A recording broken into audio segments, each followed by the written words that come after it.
that should be starting here now. Let me go ahead and get everyone checked in. So I see a Donnell Austin or Auden. Is that right? When I call your name, if you could unmute and let me know if your name is correct and who you're representing in this hearing. It's Donnell O'Tan and with Easter Seals Redwood of Cincinnati. Okay, great. Welcome. Thank you. Pam Green. That's correct. Pam Green with Easter Seals Redwood. All right, welcome. Zach Fine. Zach Fine, I'm an architect with BHDP Architecture. I'm here on behalf of Easter Seals Redwood.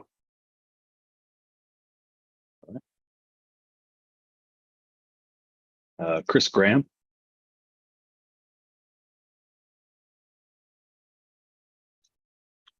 Mr. Graham, if you could unmute. Sorry, it was muting on both my computer and here. So yes, No problem. that's correct. Chris Graham with BHDP, also on behalf of Easter Seals.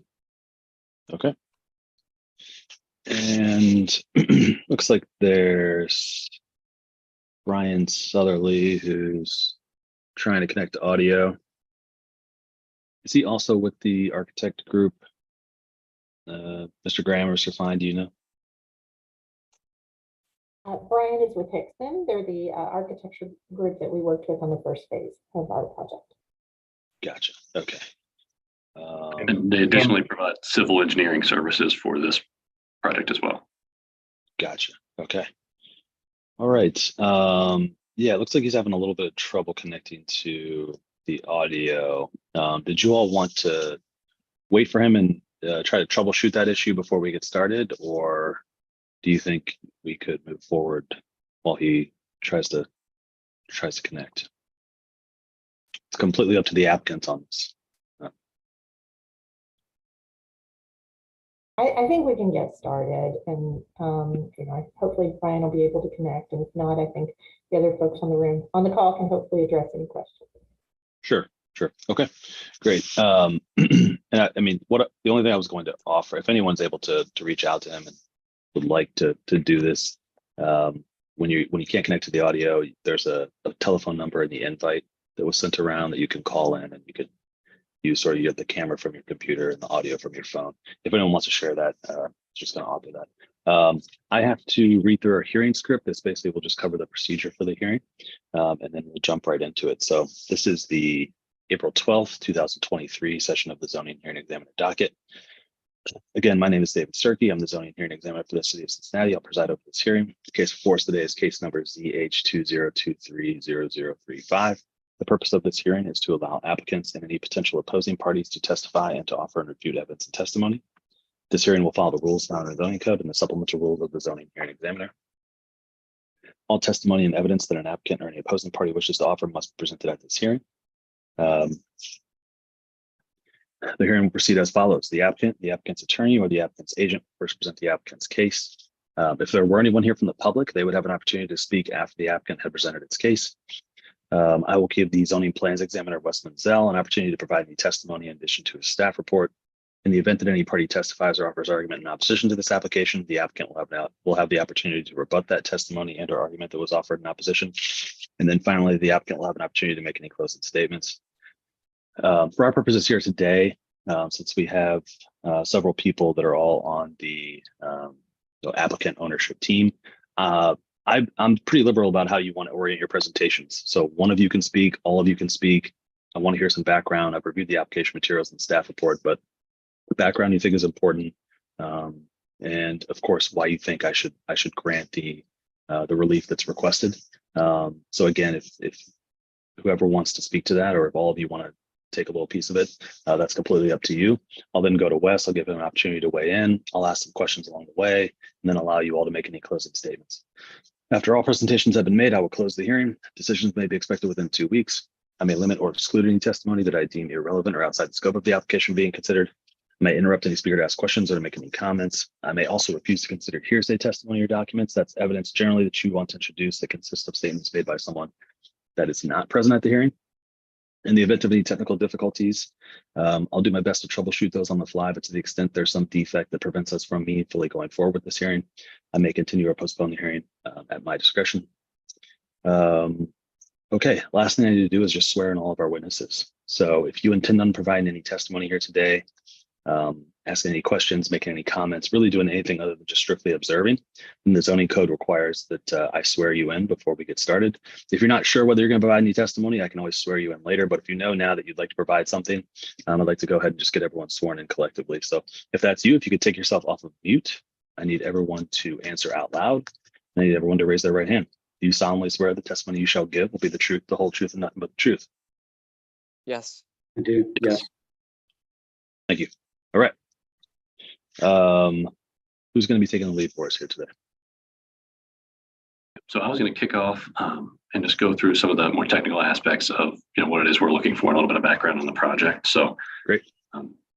Just a kind of a quick introduction here. So the property at 2901 Gilbert, this is where Easter Seals Redwood currently has their primary office that serves the Cincinnati region. So it's a recently consolidated parcel. It spans from Gilbert Avenue on the east to Melrose Avenue on the west side.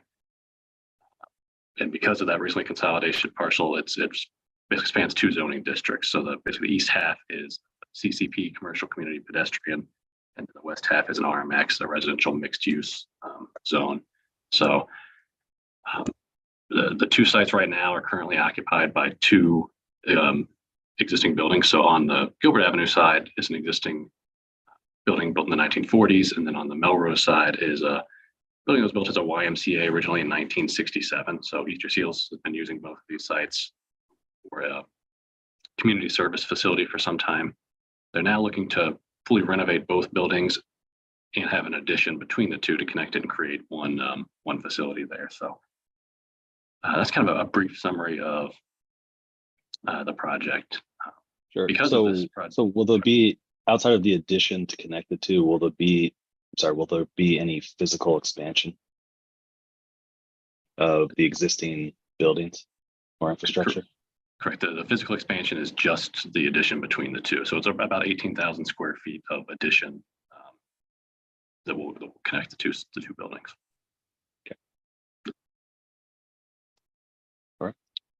So, because of that, both the renovation and the addition, we're looking here for three forms of relief. So I'll kind of briefly run through those. The first would be conditional use. So as I said, both of the buildings have served as a community service facility for some time now.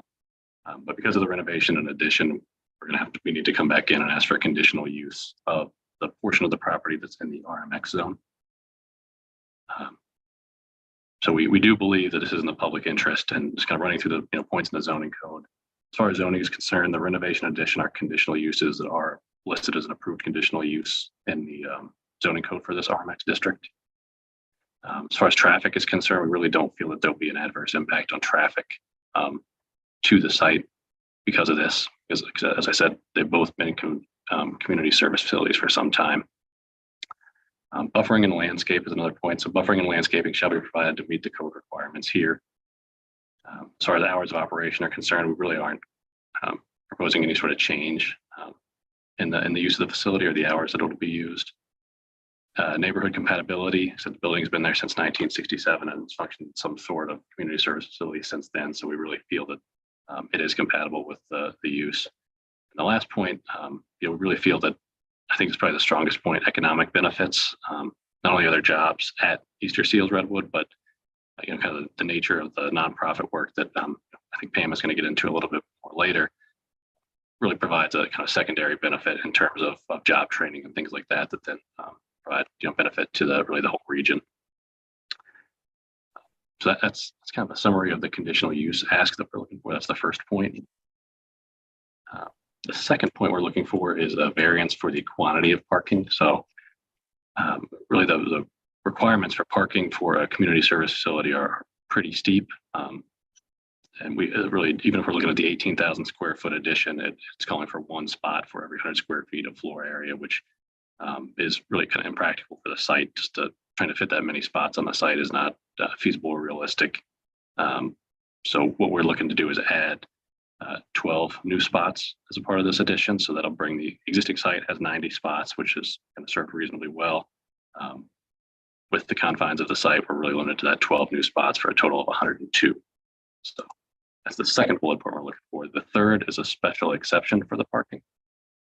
This is specific again to the RMX zone where there's an existing parking lot that is already in the front yard of that property that is going to be really it's past its useful life. It needs to be completely replaced. So it'll be replaced and expanded in order to get these new spots.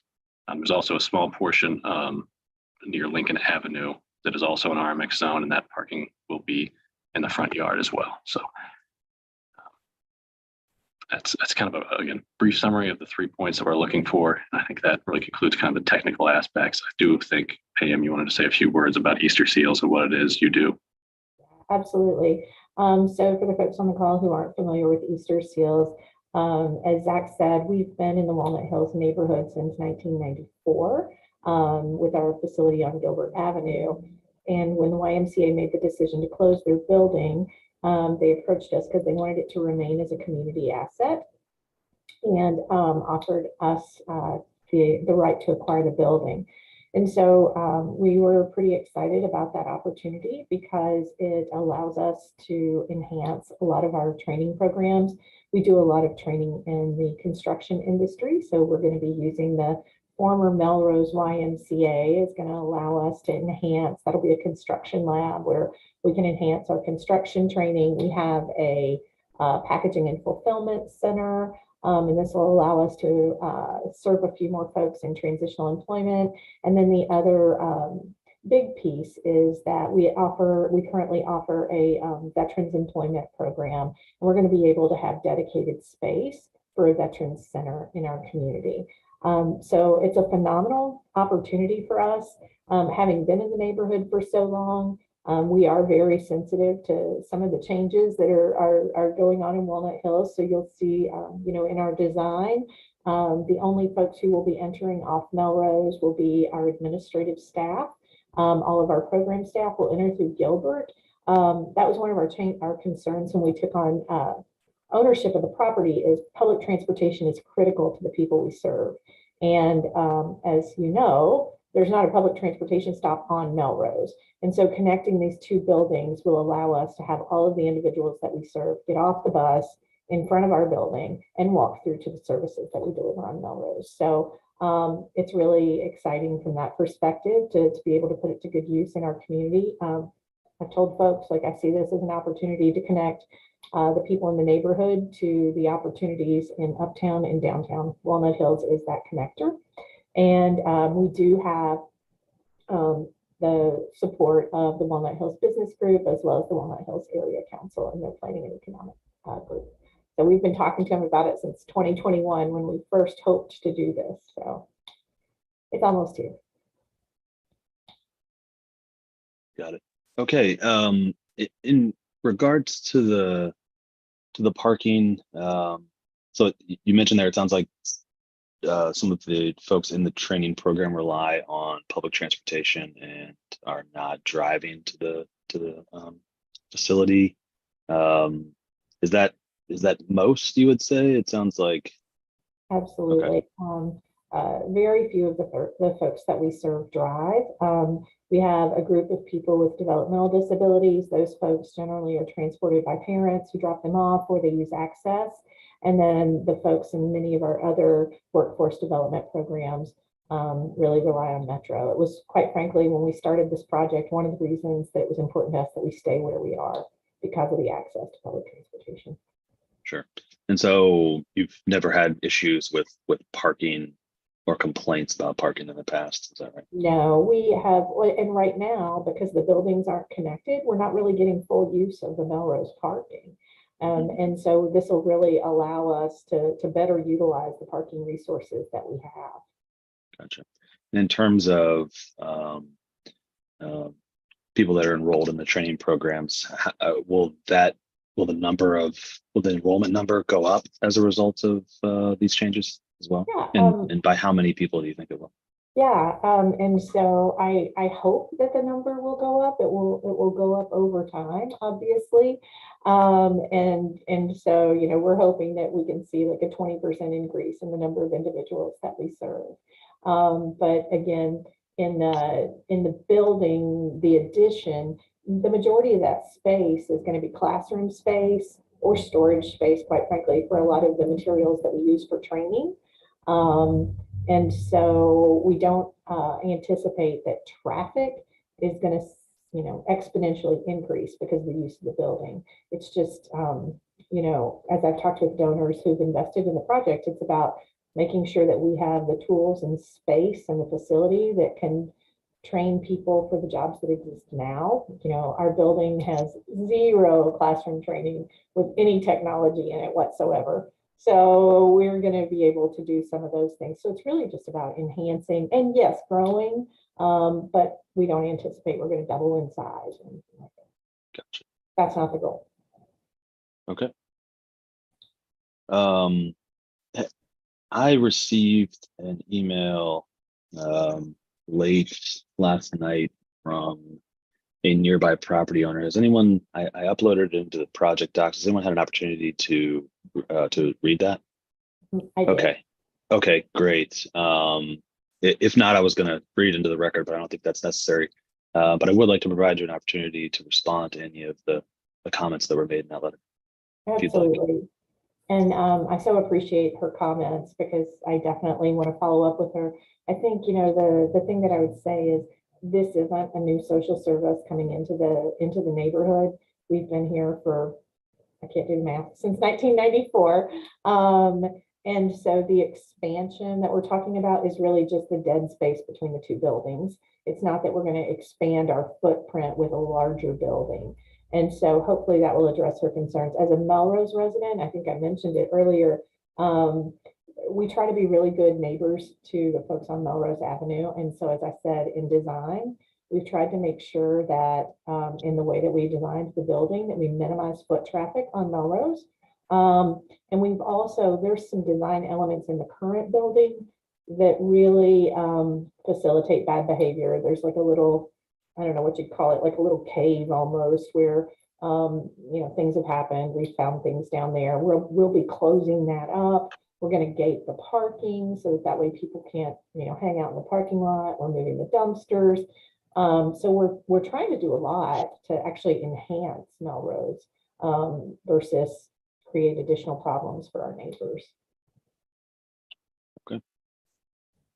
I think that's all the questions that I have right now. Did anyone else on the applicant or architect team want to say anything before I go to Wes? Okay, Wes, did you want to add anything in addition to your staff report? No, I mean, I think the staff report's pretty thorough and in the review. I do want to make a correction though on the parking variance, the amount of parking. When I wrote my adjudication letter, I used the correct ratio of 1 space per 100 square feet. But then when I wrote it into the report, I used 1 space per 1,000 square feet. So the actual variance for the new 18,000 square foot addition would be 180 spaces required, 12 additional that are provided, and so a variance of 168 spaces. But just as far as the notifications that you sent out, the based on the adjudication letter, that was for a variance of like 800 spaces. So this is well below what was, written in the notification. So I just want to make that clarification. So. Okay, so just on the variance, the 1425-19 Yes. for parking, it's actually 180 total spaces needed or required, and they're providing 12 additional spaces. Or wait, 6 additional. Yes. Sorry, 12. Additional. Yeah. That's right. Okay, got it. All right. Anything else, Wes? No. Okay. All right. Anything else from applicants or architects on this application before we adjourn here today? Anything in closing or otherwise? Okay, hearing none, we will leave it at that. I have had a chance to review the application materials and the the staff report. Based on that, based on the testimony that I've heard here today, I think it would be impractical to strictly enforce the zoning code to this particular project. And so I'm going to approve the requested relief including the adjustment that Trey mentioned there, or I'm sorry, that Wes mentioned there. I need to formalize that approval in a written decision that I mentioned earlier. That usually, based on the queue that I have right now, usually takes about 2 weeks. As soon as I finish that decision, I put it into a PDF and I email it to everybody who's in the hearing here today. So you all really will have it just moments after it's complete. As soon as you have that, Wes can move forward with permitting. Any questions about the process or anything else? Thank Okay. you. Great. If you do have any questions in the meantime, feel free to reach out to myself, or I'm sure Wes will be happy to answer any questions. If you'd like a status update on the decision, I'm also happy to provide that to you if you want to reach out to me directly. Okay. All right. Well, thank you all again for your time, your testimony. Good luck with the project.